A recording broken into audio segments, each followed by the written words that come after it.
'cause it's like, oh yeah, we do that, we do that. So it was kind of like, kind of digging in to learn exactly what the farm was all about. As the conversation continued, Yeah. because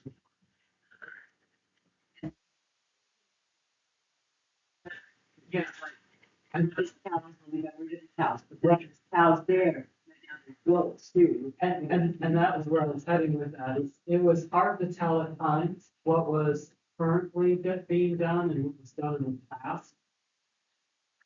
Let's say that again. At times it was difficult to tell what was current and what they. it's recorded on the laptop. You need to talk loud enough for everybody to hear. This is just for the report. Got it. So it was difficult for me to track, what was current and what wasn't, because it sounded like there was, additional cows from another farm that wasn't current, but, so it was just difficult for someone like me new to the farm area to really get sorted out. I think the other thing that was difficult for me to sort out is like pasture over here, then the how to move here and there, and then there was an object over there that I still don't understand exactly what it did. So it just seemed like a lot of moving pieces. And it seemed like we just kept uncovering various bits, pieces of that, and I still couldn't put all of it together, to understand exactly, but I get the gist, but it would take a lot more conversations to really suss out, what's going on. I think the final thing that I noticed was, it sounded like, Gene has taken on a lot of, various forms of responsibilities on the farm, and it was hard to tell if that's because maybe Ted's, ability was declining. I wasn't really sure if I was clear on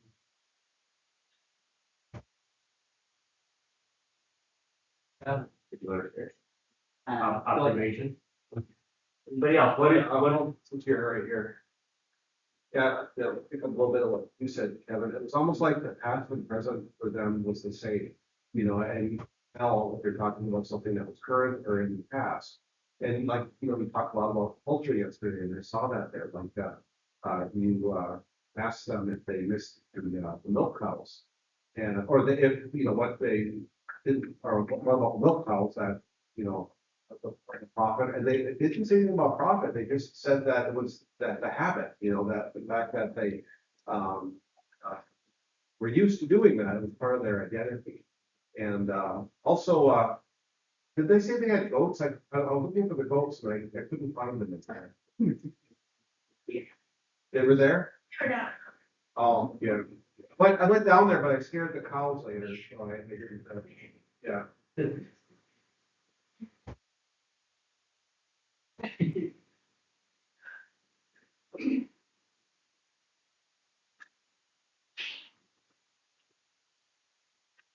connecting two microphones together.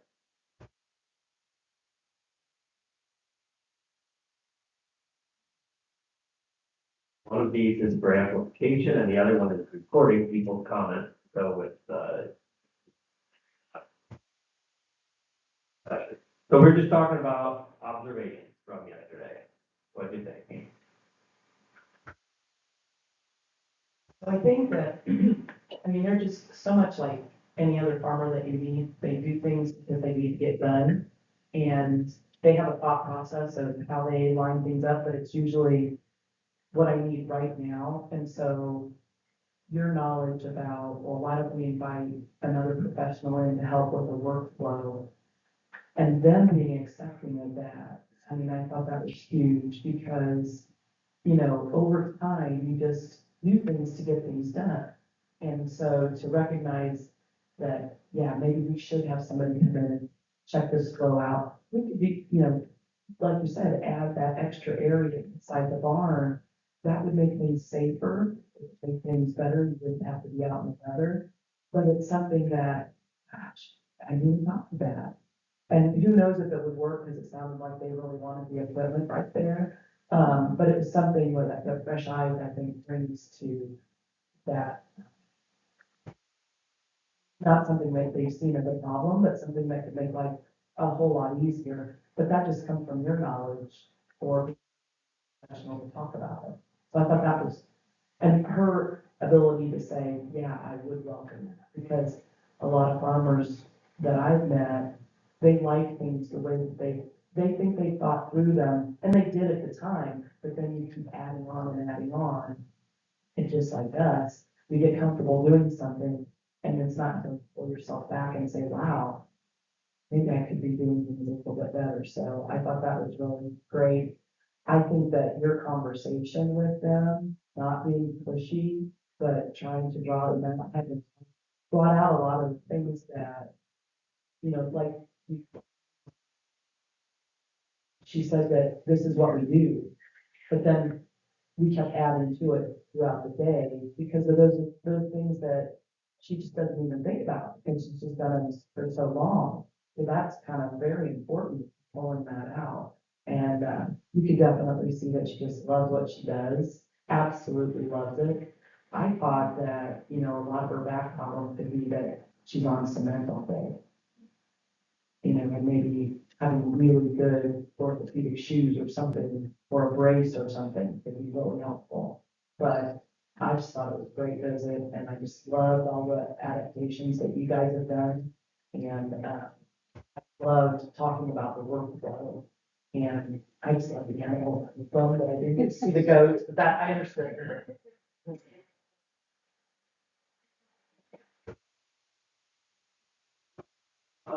I don't think I want to give the OT perspective because I could take up all the time that there is here. I never could be up to it to talk. But based on what you said, and one of the things that I observed is you made a recommendation for better cattle and looking into that whole situation. And you picked up on that. But our expert on cattle said, if I heard right, we don't necessarily need to throw out the baby with the bathwater and make a change because in fact, we've got things going on with getting to this pasture and getting to that. And there may be a good idea about getting some of that machinery out of there and being able to use the back part of that farm. But then where's the machinery going to go? And we've got thousands and thousands of dollars invested in machinery. When Ed said that they're not chopping their silage right now. But then later on, he said, but we might.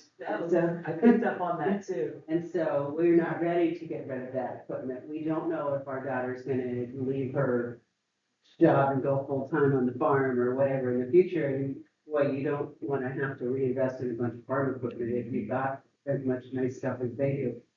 So I think those are all important. From an OT perspective, of course, I was really looking at how Jane was getting around and getting along. And I guess I would probably have asked a few questions about any adaptive equipment that she used. And somebody mentioned adapters or something.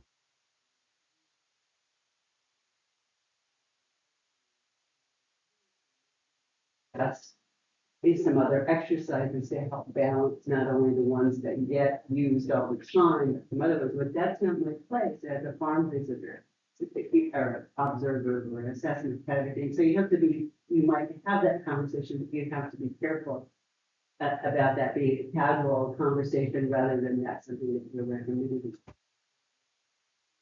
I noticed along with needing to lean on the data source that she often didn't have her weight bearing on both feet. She would shift to one side. That's probably not, at first I thought, was there a foot problem? But that's probably not, it's probably her back. And the fact that she's had crushed discs or whatever in her spine is pretty significant. The fact that before her shoulder surgery, I don't know if some of you noticed, Ed was over there going, yeah, we only had some, but then we didn't have the flexion of that shoulder at all. It was all coming from the elbow. So that tells you that even though she still doesn't have the flexion, that she demonstrated my observations. She's got a lot more movement than she did, and it's important. The one thing that I thought was really neat of her happy place is certainly in the skid steer. And as you mentioned, she's got skills of being able to use that thing. So there are a lot of observations. I take lots of notes because I'm old enough to need that to support my memory. So I took notes about how you were conducting the interview, and then I took notes about what they said, and then a little sketch of the barn, and, you know, the two sides and that kind of thing. And as a kid who misses my Kathy's, I really enjoyed seeing the cat, so. It's amazing.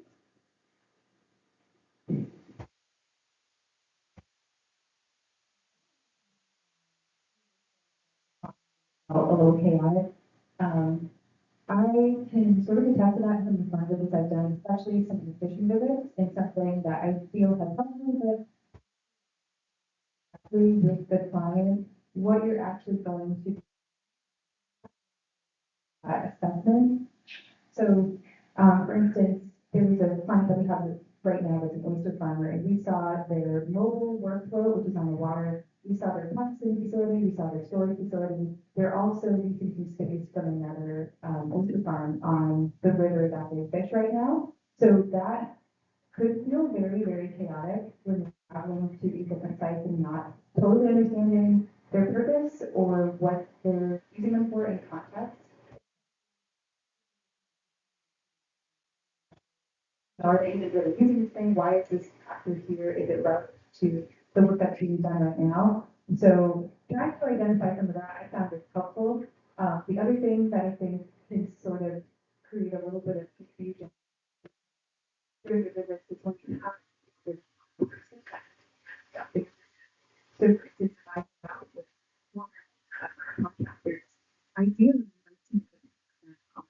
like have a strategy or plan for this, which may or may not overscope according to, but it's nice what the real purpose is of what we're trying to get, what we know, and how that speaks to our clients with given us to work with.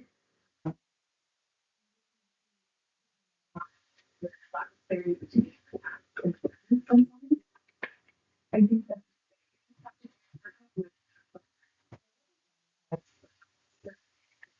really for I think you can the way that you think why it works for that.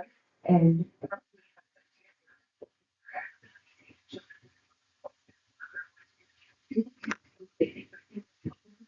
um, figuring out your expectations and the person sort of asking questions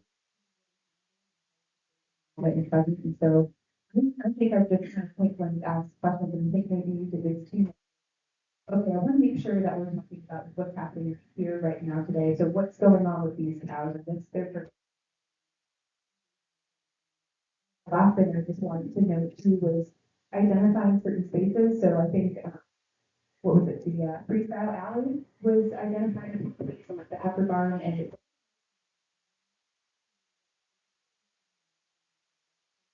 or even making a sketch is a really, really good idea. Or just being clear on what terms they're using to identify, like I have worked on, they call an area for their mobs and for their building, the lobby, and it's like, what?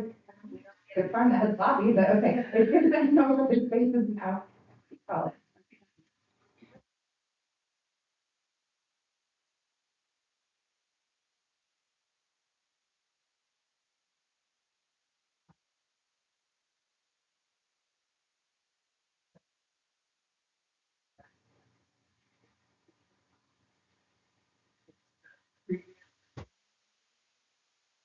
That they've already had some experience with modification and reduction of it, and their own changes over time and how that benefited them from switching to doing their own, you know,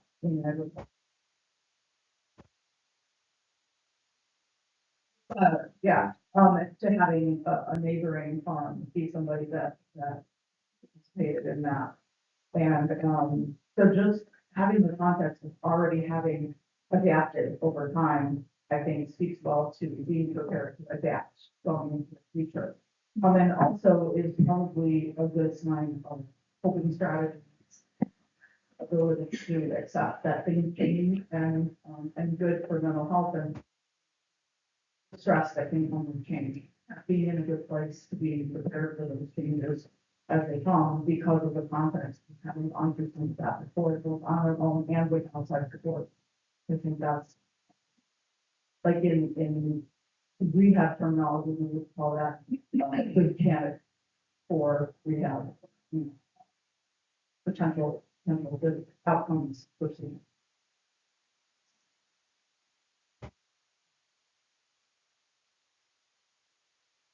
Yeah, I was really impressed with the farm and the infrastructure. They even told me that that was a generation farm. So what you have to look at is each generation, there's a lot of infrastructure on that farm. And everything really kind of specific to this. And I see everything now being retooled because the dairy is so strictly organized and has a stricter flow, everything with all the feeding, milking, and having feed. So I see them retooling, transitioning, what can we do now on farm with the same space? So it wasn't a fat cow operation, but now they're doing feed and they're trying to feed out some of the cattle. So I just feel like it's retooling. So everything you see it probably seem overwhelming, chaotic. Each pieces of that farm has, and I just see them rethinking and trying to find a new way to continue farming. Actually now that they're using contract work, using shopping, they've done a lot of time. But financially, we didn't talk about any farm finance, but probably they could be in a position where they have a little flexibility to try new ventures and see what they can continue. But that's just, we didn't really get into that aspect. But I was really thrilled just to see them continue to offer at this point.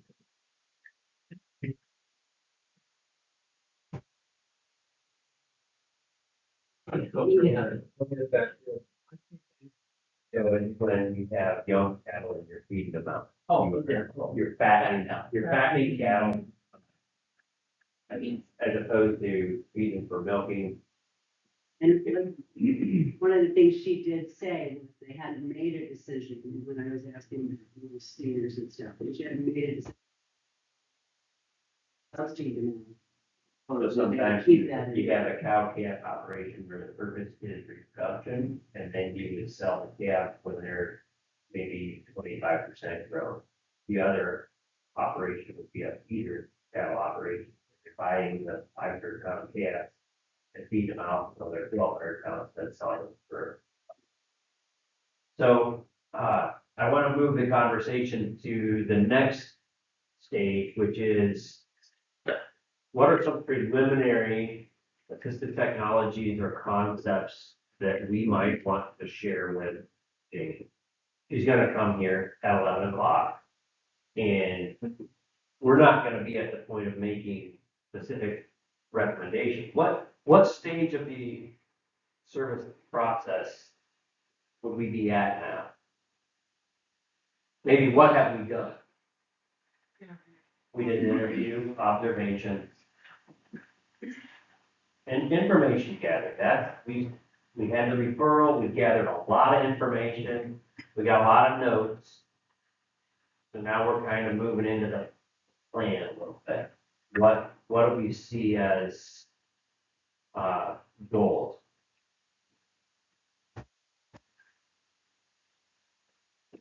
So I think one of the biggest things that I immediately noticed was just unhooking the chains every time.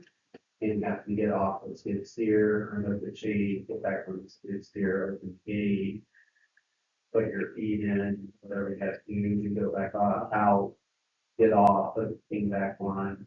To me, that seems, I like how you mentioned, maybe there's an automated system where we can, unlock the gates, for an easier way.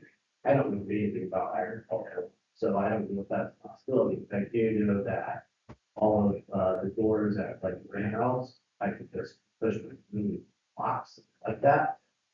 And so I don't know if that's a possibility for the agricultural field, gates and stuff.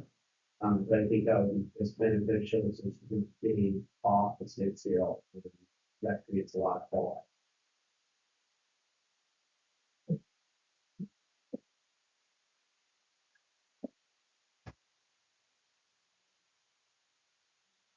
Follow-up is that a simple fact, to move those cattle would probably be very, very nice. But we only saw one building last night. And she did reference that there are other areas.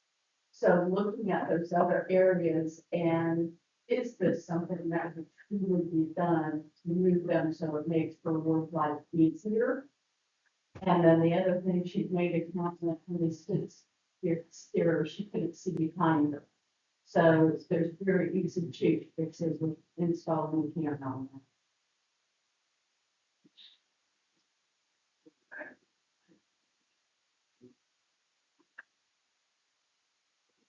So I had a side conversation with Jane, and she mentioned she had hearing aids, but she wasn't really sure when she should wear them, if she's working on equipment, didn't amplify too much, or protection.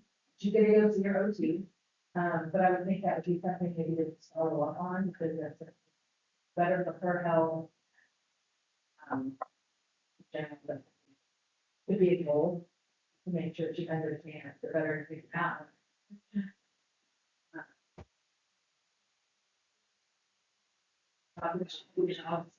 And she mentioned, I don't know if she mentioned something else, but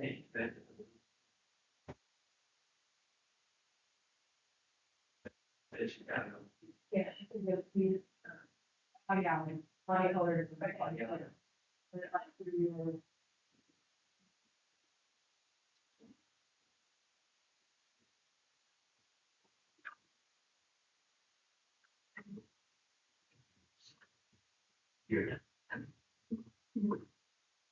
gosh.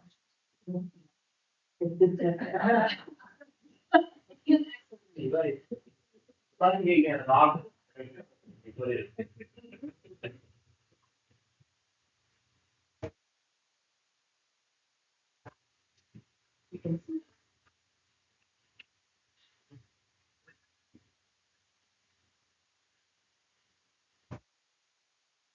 I feel, so I think, for shoulders, better pressure, is that can really bring down the muscle, everything, and the shoulders with a lot of my clients and overlifting a lot of them. There's so much repetition, so much movement, you know. So, strengthening, stretching, all that movement.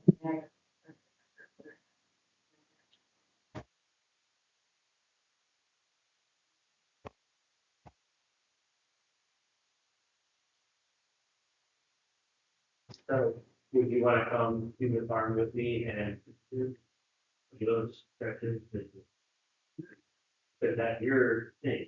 I don't know where to start with that. Well, one question is, where does that fit with the farm assessment? Do you do a referral back to rehab wherever she had surgery or whatever, right? If that's closer convenient, or do you refer to OT or PC for an ergonomics assessment? And can I use this old body that I've got that I'm looking at, hasn't past injuries, use it more efficiently? And what would a assessment and a rehab, or only an assessment and plan for exercising? Michigan AgrAbility, Andrea is an occupational therapist, and so I can bring her along with me when I go and visit the farm again. I can ask Jared and Boris, if we potentially get to come. We could spend more time there with that. So that's what I'm thinking. Okay, so I'm not sure if the question about like what her specifically teacher, what her goals were. So just from the conversations I had some ideas, one being the gate. Very developing that with kids, but you know, you take the lighter thing and add another cost farm after 60 days of opportunities and material. Well, one thing I heard her say was about communication on farm and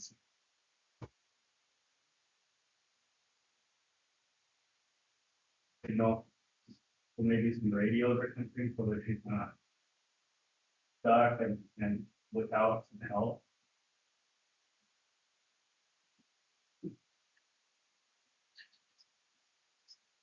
So basically stuff is.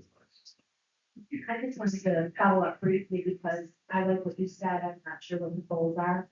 And up there, we talk about what do you think are the goals, but before you write a goal, you make sure that it is that you're on the same page. So that was a really good observation and comment. And following up with what you said about the technology that they have, phones. So that conversation can be a clue to all of you about what they're afraid of, right? They are concerned about each other's safety out there on the farm. That is very clear because they have already themselves implemented something to assure, I know where mom's at and I know where dad is at and they know where I am when I lose. Oh, it's you for finding about fall detection on those Apple Watches or.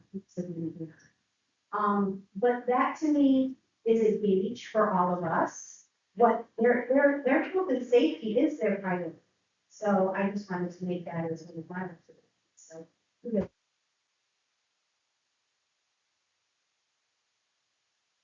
And so one of the things that Ned and I spoke with, and I think the other OT in the room on the bus was, one of the things I always ask, and I think it's key and it's a simple question, is have you fallen? If you've fallen, when did you fall? Can you tell me about it?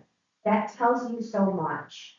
If you ask in the context, that can give you a lot of information. 9 times out of 10, most of my men and farmers give me an answer like, oh, I just tripped. I just tripped and fell. It's no big deal. But, you know, listen carefully. Oh, well, tell me what you were doing and what did you trip over? And that's falls have you had the last? How many falls in the last 3 months, if you get down to that? Falling this week. Because implementing anything that is and all that a compromised balance, I think is risky. So one of the things I would probably ask is, have you fallen? But also, I noticed the other OT commented on her gait, which gait is how you walk, right? So she has kind of a forward lean, and I can tell she has back issues. That's why she's offloading a lot. So one of my thoughts was, would she maybe be receptive to an assistive device? This would not be something that would need to be used all the time, but if you're going from the house all the way back to where the cows were, that's a long path, and it has a lot of varying terrain. So they make four-wheeled walkers that are more, I call them rollators, you might have heard that term. They have a seat on them, you can get to where you're going, you can turn around and sit, it automatically locks. You can get them with big wheels. That's an option for her, very low tech. It doesn't have to be used all the time. She can clearly walk without it, but we get back to that energy conservation, right? Like where once you get somewhere, you're too tired to do what you need to do. Okay, when Jane is here, I would like you to ask her the question of what are your goals? We made a lot of observations yesterday, we have some ideas, but we have. And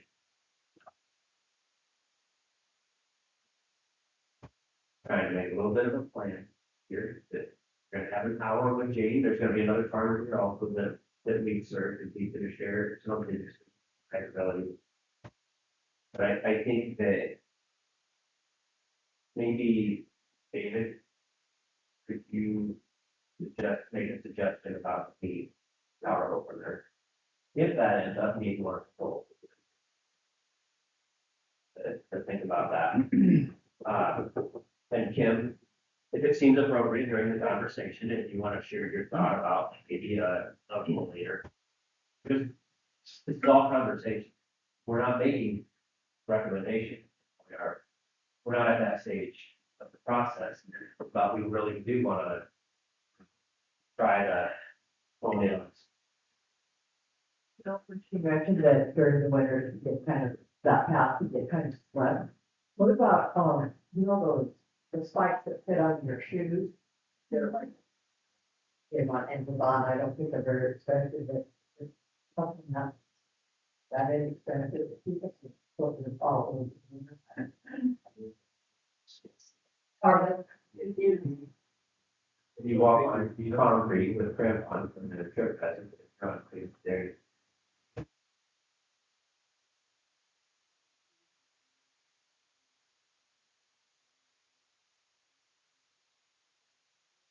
Questions, is how much are we looking at what we're actually seeing today versus how much might we be thinking changes down the road? Are we, not, I guess, how far out are we looking?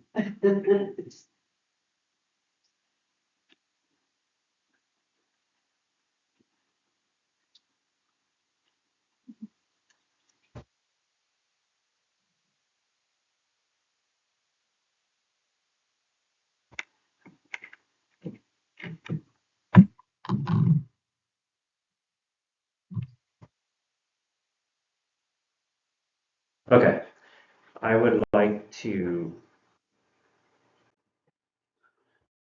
look at this, just talk about some assistive technology, some of my ideas. Cattle handling system. This would be called a crowding tub, the half moon shaped outer fence with a swinging gate in the middle that as the gate swings, it follows closely and you're able to swing this gate and push the cattle into the runway. We would call that the runway.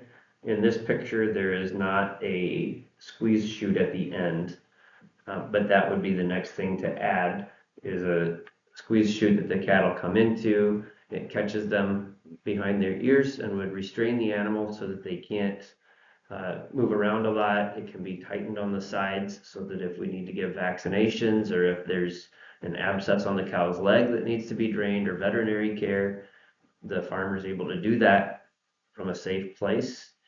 It might be used for breeding in the future. Jane mentioned the concern about having a bull there. And so artificial insemination, if there is a good working system for the cattle, could be a safe option. It could improve the genetics of the beef herd. All of those are questions about the future herd goals, and some of their goals are still being worked out. But this would be really could be a very viable recommendation that I'm thinking seriously about. I'm not ready to make the recommendation yet. We're still in the goals and the outcome measures aspects, but this is something on my mind. The watering, I don't know how many of you could hear the conversation. Do the drinkers freeze in the winter? She didn't immediately say yes, but with further comment, it came out that actually, yes, they did freeze and we did use the gator and the ones in the other barn froze solid and we're gonna have to think about which ones to shut off. So the automatic watering is really a blessing that you don't have to run hoses in the winter, etc. But if they're freezing up, they're not a blessing and can actually be a really big challenge. So this is another piece of the conversation that I was thinking about yesterday.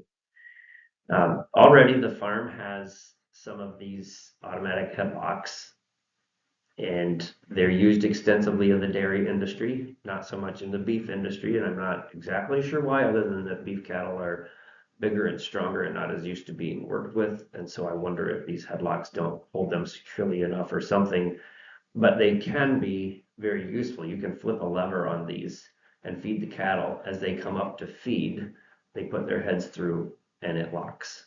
And you could have a whole row of cattle that are restrained at least as far as their head is concerned. And so this is for further conversation, but it can be, this is assistive technology that I've recommended for other farms before. Why don't you put in a row of automatic head locks and be able to secure your animals all at once to work on. This is tractor steps. We saw a lot of tractor steps yesterday, and without knowing what tractor steps normally look like, you didn't realize how nice the steps were on Ed and Jane's tractors. But even with that, Ed mentioned a few times the rubber steps that he put on that were lower, and those are nice because they flex. If he would get stuck in the mud and the tractor would sink down far enough, then the bottom step would be on rubber and would flex instead of getting ripped off. But at the same time, the rubber steps flex when you step on them and swing back, and here he is leaning way back and hanging on with his hands, which part of his condition is a hand injury from 20 years ago that still causes him some issues. And so we think about that.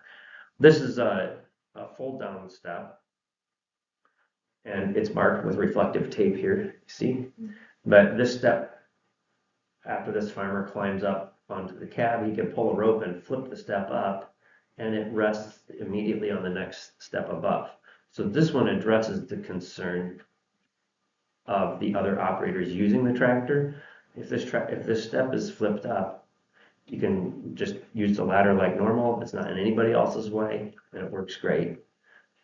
We don't want there to be any less than 16 inches when the tractor's driving. We don't want less than 16 inches between the bottom step and the ground, and that's actually barely enough. There's a reason why the first step on tractors is quite often 22 inches high, which is like the rest of us stepping up onto a folding chair. And you wouldn't do that in your house, but these tractor steps are being climbed more frequently than someone would go up and down the stairs in their house, and yet the first step is 22 inches off the ground. So having some sort of a step like this that's a fold-up one can be a good accommodation and might be something to discuss further. We did learn through more interview questions, I didn't think that Jane played a role in the field operations very much. I thought that she was the cattle person, but lo and behold, there we are looking at Ed's assistive technology, talking about hauling wagons, and guess who's hauling wagons? So might be a good conversation to have. These are do-it-yourself steps in the farm shop. Sometimes farmers do a really good job and make their steps really nice, and sometimes they make them just a little bit better than they were. But this is an example of some that are a little bit better than they were. Probably I would make a recommendation for buying a set of aftermarket steps with good handrails and improve these. The drive-through gates, Dave already mentioned this, but that would be a conversation. This gate over here, it's not really easy to see. It's spring-loaded, it's electrified. A tractor can drive through it, and the gate flexes open as the farmer drives through, and then they swing back shut. And they work pretty well, especially in pasture operations where there's not a lot of cattle pressure right up against the gate, where you have a tighter corral space and a lot of cattle there. If the cattle are very aware of the electrified fence and obedient to it, these work really good. I've seen them on a lot of dairy farms where the cattle are worked with every single day. Seems like beef operations where there's tighter spaces, the farmers are less willing to use these, and they would like something with a powered gate opener that would physically swing a pipe gate shut. Yeah, you can get you can shock yourself on those drive-through gates too if you go through them with an ATV or a utility vehicle experience. This is a powered wheelbarrow that a person doesn't need to push. I was thinking about something like this maybe for Jane, if she's not as open to the idea of a rollator walker. This is something that she could lean on as it moves along. This is the same concept as her grocery cart. You saw the grocery cart with all the tools on it in the shop. This is something with larger wheels that she could load up with tools, supplies, whatever. I don't mind Jane walking around the farm. I don't know that a electric scooter would be the best thing for her. The exercise and the movement is good, but to have a support like this that she can lean on and help hold herself upright, improve the postures, and still have motion and always have something to lean on, could be a good thought for her. So the rest of my slideshow is a whole bunch of different assistive technologies, and I'm not going to talk about everyone. They're going to be in the PowerPoint that you're going to get and you can look at for future reference. There's QR codes that link to the toolbox website. So see how much time we have. Just have a few minutes, so I'm going to go through these rather quickly. Golf carts. A lot of times, Heidi said, a lot of times the accommodations for a farm can be a whole bunch of little things. Yesterday in the session when we talked about writing the report and I used Mary Brown's case study, I just honed in on the one assistive technology, that trailer. But she actually received everything on that list. If you remember seeing the list of AT options, I think there was 12, maybe. There was a bunch. And we're working on more.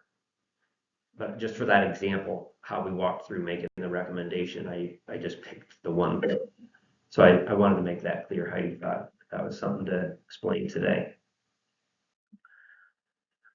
As I click through these assistive technologies, I also want to reiterate what Bill said. Did I sit there with a 17-page checklist yesterday? Did I use the assessment tool? In your head. In my head. I used the roadmap, the concepts that we talked about yesterday. What will I use the assessment tool for? I'll go back with my notes from yesterday and fill it in, and I'll look at it for what did I forget to ask. I would probably get to the goals. I would realize, oh, I got distracted by 40 people following around, and we needed to look at, there was like smoked brisket waiting for me. But in a future visit, I need to talk with her about what are her goals. So that's, after doing this for a long time, I have my flow of conversation and how I feel comfortable working with the farmers on site. But then I do use that assessment tool to go back and review what did I forget, because I have a good forgetter. There are options for small square bale handling, and there can be situations where it's the right thing.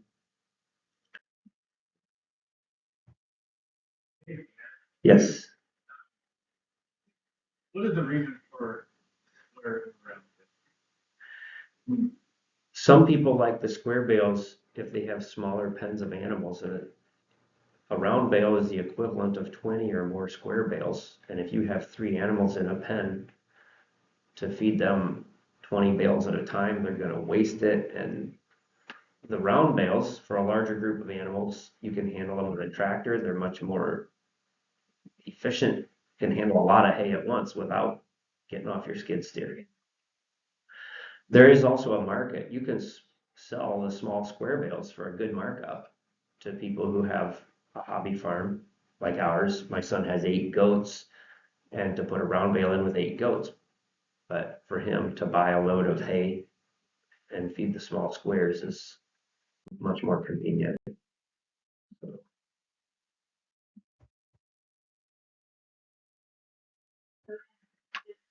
that machine when we do the side road issue, is it hooked to a wheelchair or is that an integral part of it?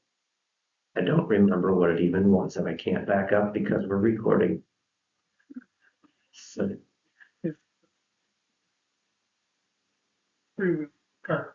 she was sitting on it. There was not another machine associated with it. It was not her wheelchair. Here's an invention. I could do a whole session on just about each of these.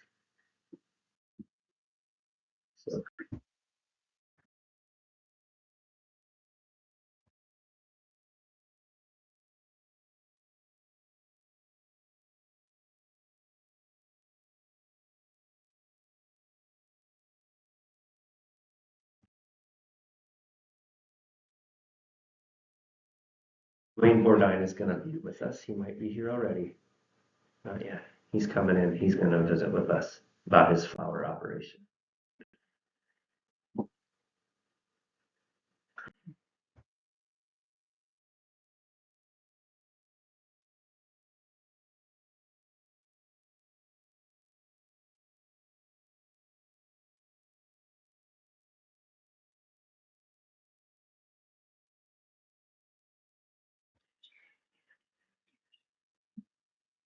Oh, if I could go back, I'd look again at that picture of the person carrying the milkers. Remember yesterday? And Jane said they just bought a milker for every station instead of trying to carry them.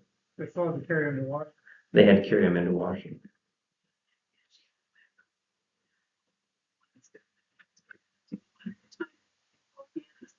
So I wonder, do you wonder, if we had done accommodations 15 years ago, would they still be milking today?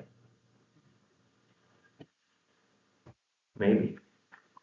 Would that have been their goal 15 years ago? Maybe. So, okay, thank you for your input. And if you have observations from yesterday, if you would like to take your observations and the conversation from today and practice writing up a recommendation page, if you want to do a practice farm and medical overview and then write up some of your recommendations and share it with me to look at, I'd be happy to do that. I'm going to email you all a sample report. I'll make it anonymous and send it to you to look over that. And so we have our next session is